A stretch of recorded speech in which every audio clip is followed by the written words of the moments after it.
up, you guys? Welcome back to another episode. Very thankful for everybody's feedback on these type of videos, so we're going to continue to do them. And we are going to call them War Story Wednesday.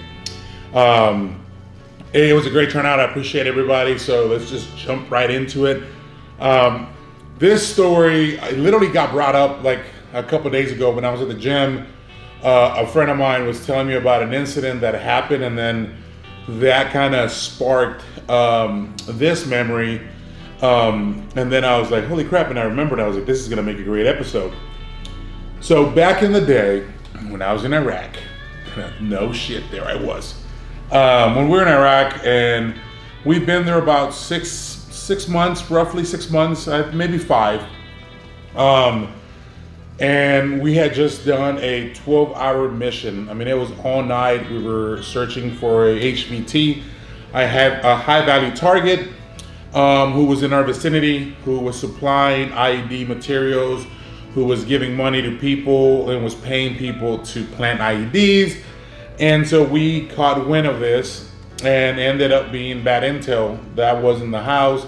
That guy was not in our vicinity. He was somewhere else. It was really hard to get good intel out there. Eventually, we did end up catching the guy, and he's no longer here.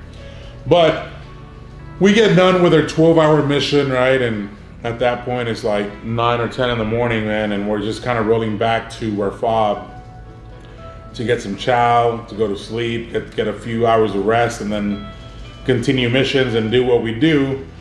And so on our way back, I remember just being in the front, and our medic was driving behind me, and then another person, driver and gunner. Or I was a gunner. No, I was a gunner. And I remember driving, and we see this guy on the sidewalk just hunched over, and he's like, like this. And like we talked about earlier, the Sunni and the Shiite weren't like seeing eye to eye. So Sunni will come in and kidnap a Shiite, or they just drive up, they see one in the road. If he was military age, they just execute him. And that's literally what happened with this guy, I guess. We later on ended up getting the details, but this guy was running from the Sunni, and he was, they caught him, they sat him on the sidewalk and shot him from behind, and in the head. And obviously a shot like that, it's gonna take your life 99% of the time. And he was just there crouched over. He's been shot. We saw the blood and everything, and our medic goes, stop. So we stopped. And honestly, at this point, we heard about all the IEDs and how they were planting them on dead bodies. There was a couple of dead bodies that that had IEDs on them, so when we would go to check and we would move them, there were pressure plates, they blow up. And so, we were like, it's not worth it. Like, I'm not checking on this guy. I'm not gonna, go get blown up by this dude who's laying there dead. Like, I was like, heck to the no.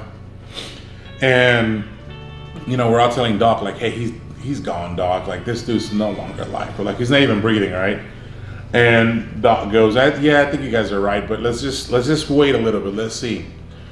And I'll be damned, this guy goes, and I'm like, oh, snap.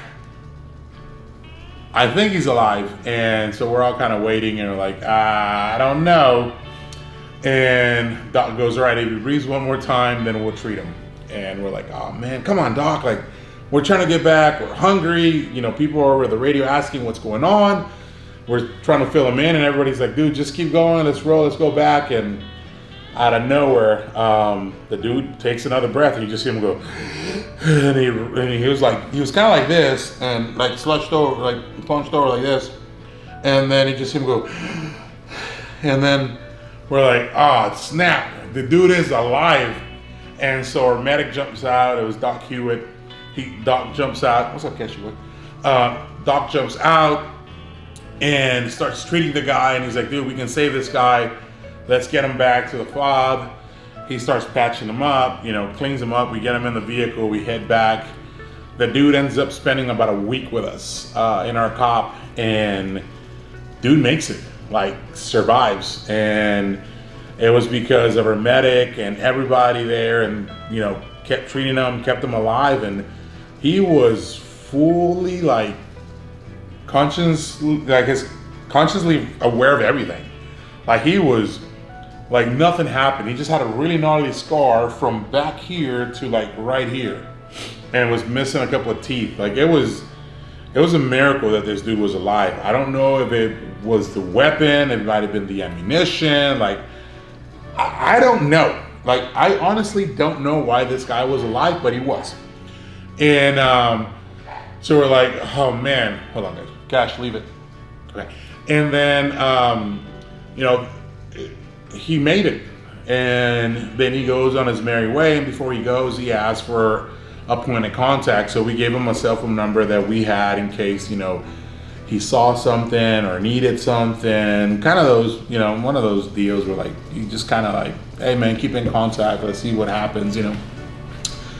And he calls one night and he goes, or one day, and he goes, hey, tonight there's supposed to be a group of guys rolling in with, you know, IED materials, with you know, money to give to people around here to attack you guys and whatnot. And you know, I don't think we took it very seriously, because we're like, man, maybe this guy survived and now he's like, I'm gonna get him.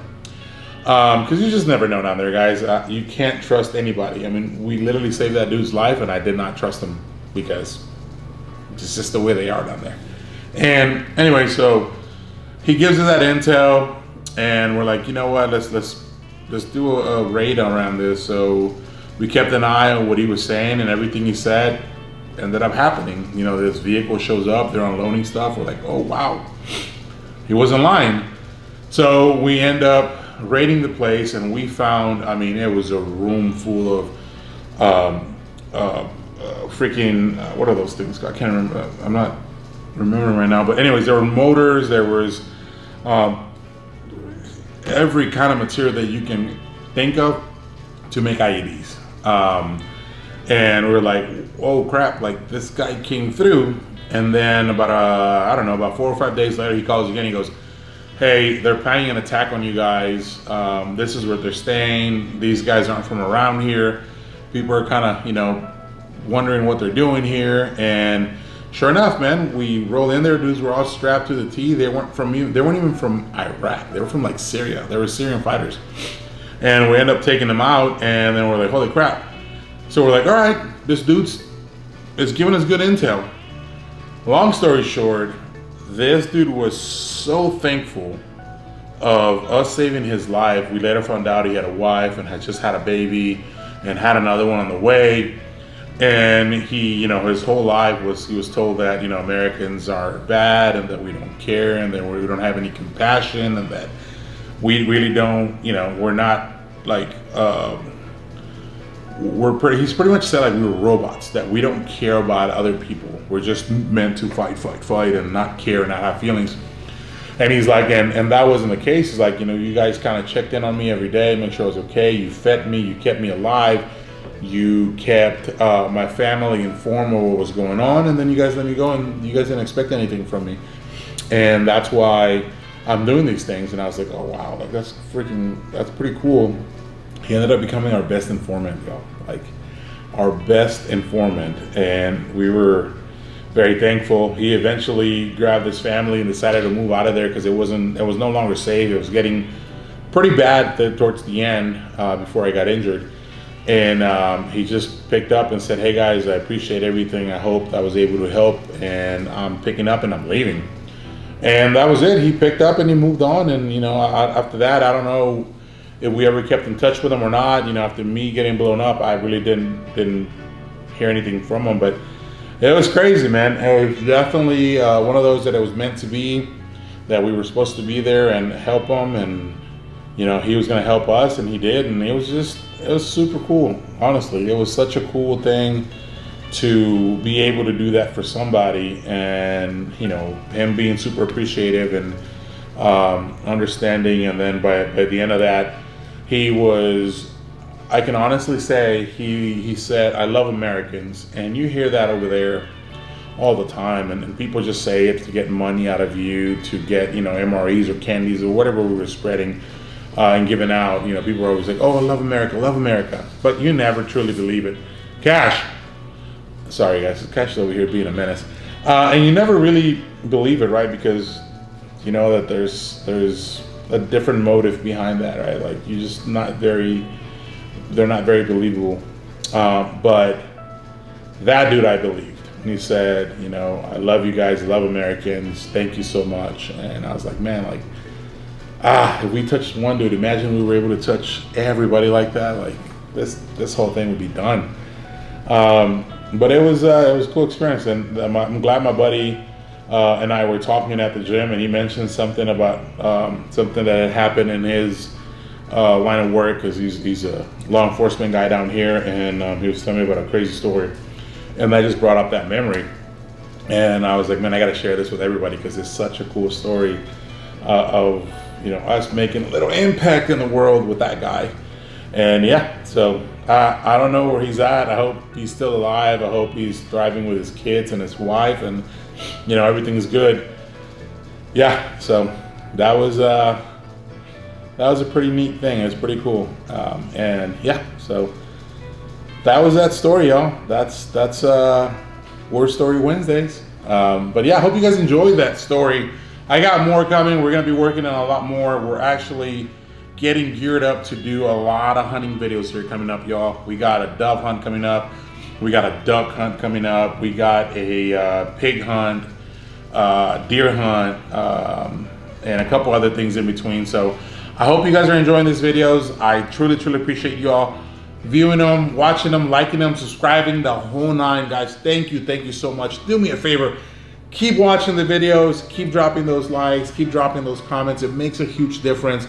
It helps the page grow, and as we grow and we do more content, I want to do things that are going to make a difference in our community, and help out and invite veterans on hunts and be featured on the channel and go with us and do cool and rad stuff. So please continue to support us, guys. I sincerely appreciate y'all. I hope you enjoy that story, and let me know what you guys think down below. Love y'all. Thank you so much for tuning in. I'll see you guys next week. Until then, crispy on.